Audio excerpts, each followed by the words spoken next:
मुज़र सेहत खाने से कम उम्र बच्चों की हलाकत, बच्चों को जहर दिए जाने के इंकशाफ, बाप गिरफ्तार।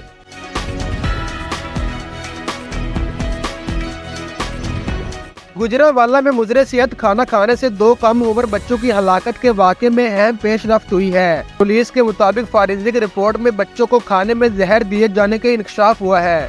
पुलिस ने तफसीलात बताते हुए कहा कि हलाकत का वाक़या जून में कामुकी में पेश आया था।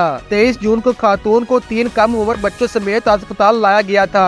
शोहर ने बताया था कि घर में रखा खाना खाने से तबीयत खराब हुई। दौराने इलाज 3 साल का बच्चा और 6 माह की बच्ची दम तोड़ गई थी, जबकि खातून और इसके 2 साल बेटे को बचा लिया गया था। खातून ने शोहर पर शुबा जाहिर करते हुए पुलिस को दरख्वास्त दी थी, जिसके बाद जाँ बाग बच्चों की कब्र कुशाई हुई और नमूने फॉरेंसिक लैब भिजवाए गए थे। पुलिस का बताना है कि फॉरेंसिक रिपोर्ट में जहर का इंकशाफ पर मुकदमा दर्ज करके मुलज़म बाप को गिरफ्तार कर लिया और इससे तफ्तीश की जा रही है। खातून स्कूल टीचर और शोहर निजी कॉलेज में प्रोफेसर है।